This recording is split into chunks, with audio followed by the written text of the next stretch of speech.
At my wedding, an unexpected situation unfolded that I could hardly believe. My in-laws, having indulged a bit too much, became the center of hushed whispers among the guests. In a surprising outburst, they confronted me, loudly proclaiming that now that I was married, I needed to prove my worth to their family, specifically by contributing an additional $5,000 a month. Their demands echoed the sentiments my father-in-law had expressed earlier. The room fell silent, and I was left stunned, my face draining of color at their audacity. Thankfully, my father intervened, taking the microphone and firmly addressing them. He highlighted the embarrassment they were causing, and his decisive words provided some relief in an otherwise tense moment. My name is Betty Ratchell, and I'm 33 years old, currently engaged to Stephen, who is 35. We met through a mutual friend who was concerned about my prolonged single status. Losing my mother at a young age deeply affected me, and my father took on the role of both parents, working tirelessly to provide for me. This loss led me to guard my emotions closely, making serious dating a rarity. At first, I had reservations about Stephen, but his persistent care and respect gradually won me over. He was always a gentleman, and over time, his unwavering support and kindness allowed me to open my heart again. Dating him brought joy back into my life, making him incredibly special to me. As my relationship with Stephen deepened, I found myself envisioning a future together. When he proposed, it felt like the natural next step for us. Stephen was always incredibly understanding, constantly reassuring me with his supportive words. "Don't worry. If you ever feel unsure about something, I'll be here for you until you feel better. I love you, Betty. You can count on me." His promises to make me happy warmed my heart profoundly, and I knew I wanted to offer him the same depth of care and commitment. When I shared the news of our engagement with my father, his reaction was one of overwhelming joy. He even shed tears, exclaiming, "Wow, Betty, you're finally getting married. I'm so happy for you." I playfully called him dramatic, which led to a touching conversation where he revealed his quiet fears about me never settling down. That moment showcased just how deeply he cared for me, and I felt grateful for everything he had done as a stable parent. I anticipated that the wedding would be an emotional day for both of us, probably with even more tears from him, given how sentimental he had been. With our engagement in place, Stephen and I dove into the hectic world of wedding planning. Balancing our demanding jobs with preparations meant our weekends were packed and our schedules were bursting at the seams. Despite the chaos, we managed to keep our spirits high, looking forward to special moments ahead. One such moment was meeting Stephen's parents for the first time. Though Stephen had met my father shortly after our engagement, scheduling conflicts had delayed my introduction to his parents. Finally, the day arrived, and as we approached their house, I felt a mix of excitement and nerves. I felt a wave of nervousness wash over me, but Stephen was quick to offer comfort. "Don't worry, my parents are very kind," he assured me, helping to ease my anxiety as we stepped into what would be a significant new chapter in our lives together. When I rang the doorbell at Stephen's family home, his mother was the one to greet us. "Mom, I'm home," Stephen announced cheerfully. "Welcome home, Stephen. It's so good of you to come," she replied with a warm smile. As she engaged in light conversation with her son, I took the opportunity to introduce myself. "Nice to meet you. My name is Betty, and I'm Stephen's fiancée." But her demeanor shifted subtly as she turned to me. Her voice dropped a notch from the cheerful tone she had used with Stephen, and her smile faded. "So, you're Betty," she remarked, giving me a thorough once-over that felt more like an appraisal than a greeting. She then led us into the living room, where her cool attitude lingered. "Betty, I'm curious about what you bring to the table. Stephen is our treasure and our only child. If you're going to marry him, you need to be a suitable wife. Are you worthy of him?" Her tone was sharp, making the question feel more like an interrogation. I was taken aback by the unexpected harshness from my future mother-in-law and struggled to find my words.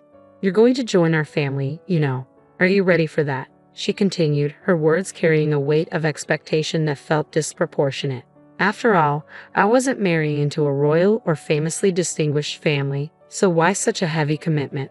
As I pondered how to respond to her probing questions, I sensed her growing impatience with my silence. "When I ask you a question, I expect an answer right away.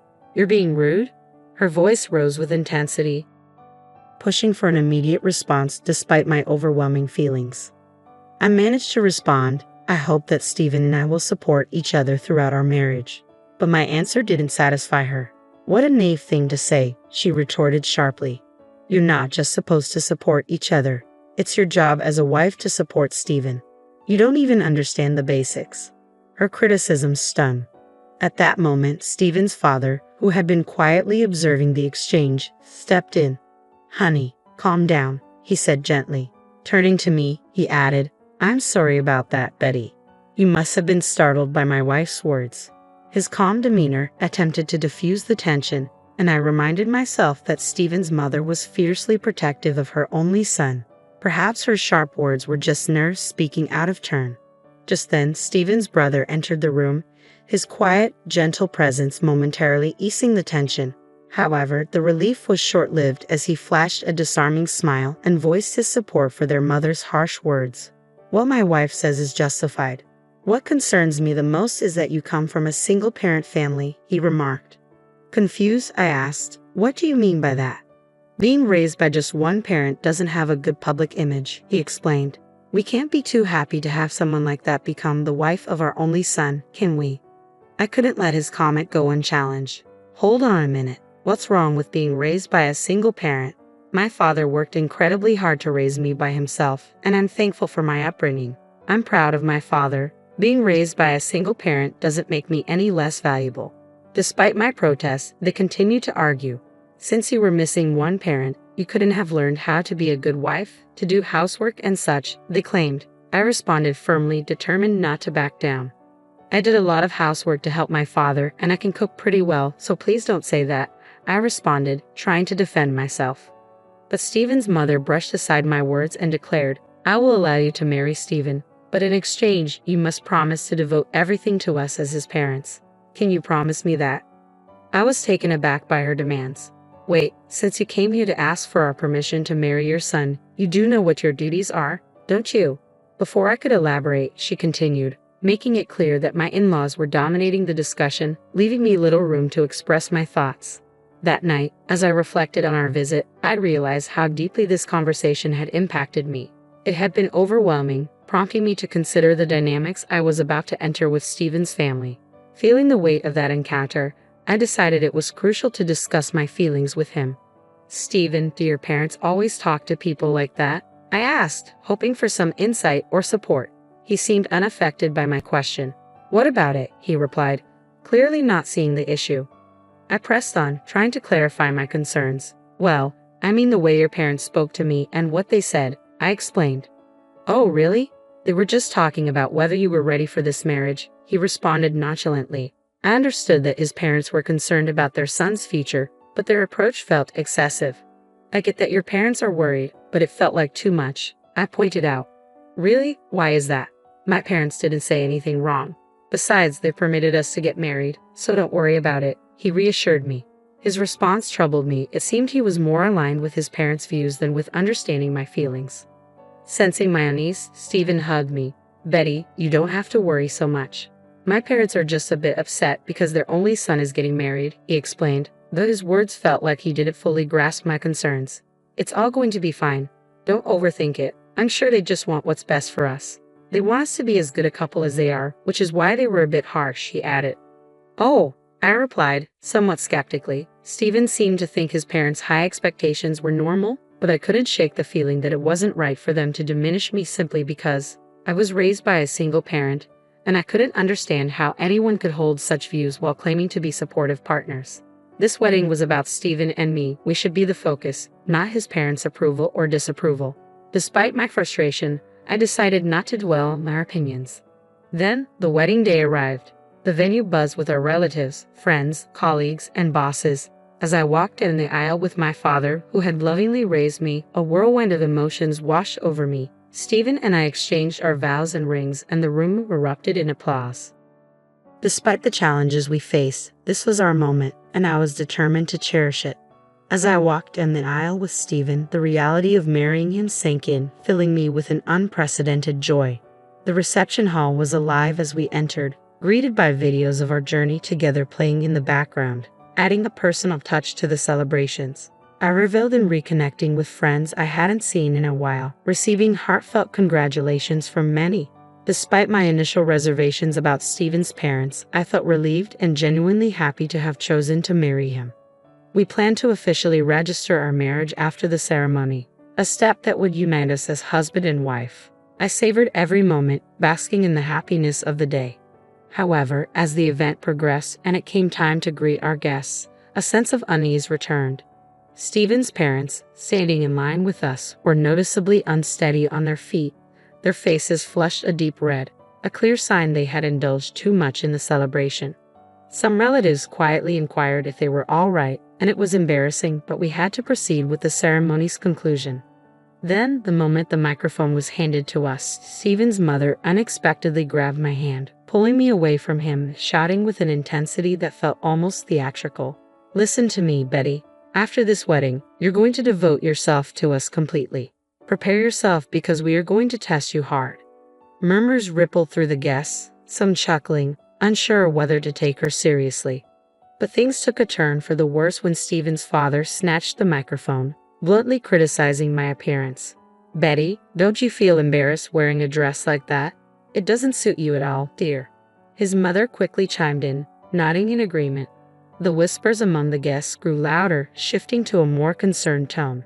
I turned to Stephen, my eyes wide with shock, pleading for his support, hoping he would intervene and stop his father's rude comments.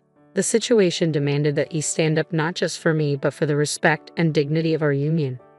A tense moment unfolded, illuminating the dynamics of my new family. Stephen's parents, clearly intoxicated, began making demands of me, stating that if I were to truly be part of their family, I felt the pressure to prove my financial contributions. "After you register your marriage, you should give us a few thousand a month from your entire bonus," they insisted. Their demands left me stunned, my face paling as they continued to berate me. Seeing my distress, my father intervened. He took the microphone from them and said firmly but respectfully, "Enough of this. Don't you realize you're making fools of yourselves?"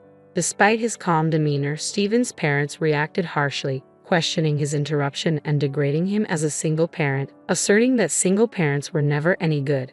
Their audacity stung deeply, but my father remained composed. "You people are worse than I imagined. You refuse to meet me because I'm a single father," he responded. Then, a surprising turn of events, he revealed a connection that took everyone by surprise. "I never thought someone like you would work for President Roy. President Roy is a respectable person, and I assumed his employees would be decent as well." The mention of President Roy, a business partner of my father's and an old friend, visibly shook my father-in-law. My father continued, "And speaking of single parents, President Roy was raised by his mother alone, so you just insulted the president of the company you work for." I watched as the realization of their mistake washed over my in-laws, the dynamics in the room shifting dramatically. My father-in-law, once bold and commanding, now appeared diminished and anxious. "I apologize, sir. Please don't tell the president about this," he pleaded, his tone desperate as he suddenly fell to his knees, a stark contrast to his earlier bravado. This moment was pivotal for me, revealing both the true colors of Stephen's family and the strength and connections of my own. It became clear that Stephen, who had remained silent, might never protect me from his parents' overreach. This realization was painful but necessary as I contemplated our future together.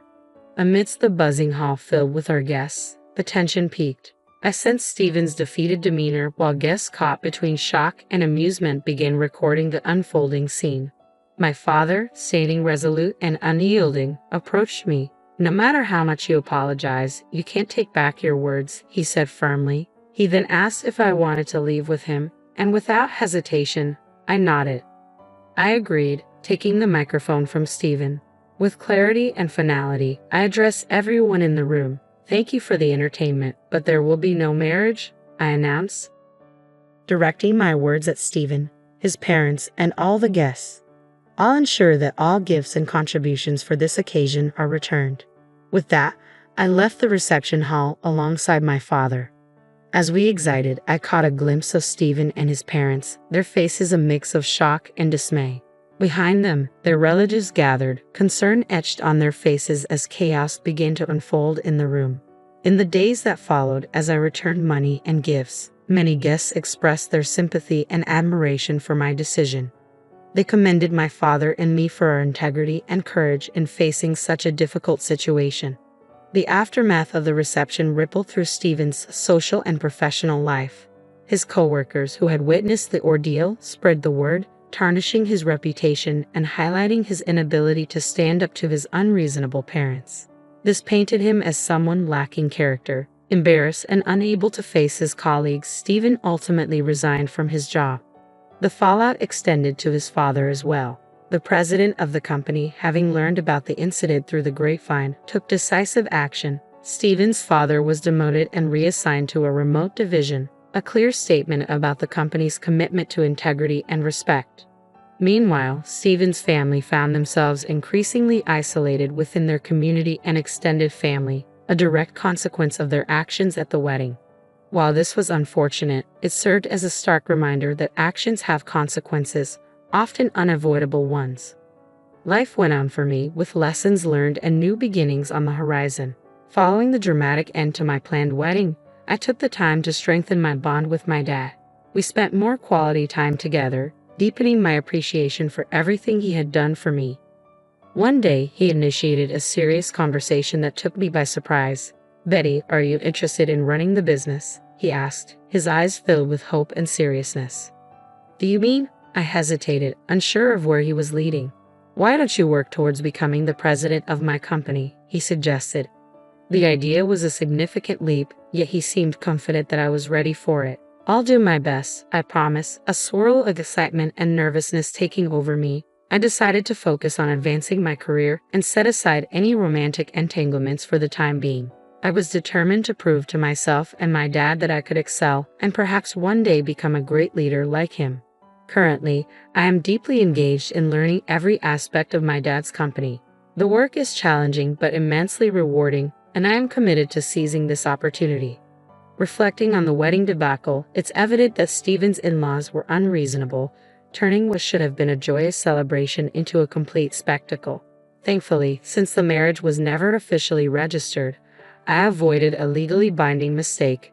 Now free from any marital commitments and the potential complications of in-law relationships, I can focus solely on my career ambitions. It's liberating to realize that from such chaos has emerged a clear direction for my future. I look forward to the possibilities that leading the company might bring. I wish myself all the best and hope that anyone who hears this story finds something valuable in it. Thank you for staying until the end, and if you enjoyed this journey, please consider subscribing. I look forward to sharing more updates and insights in my next video.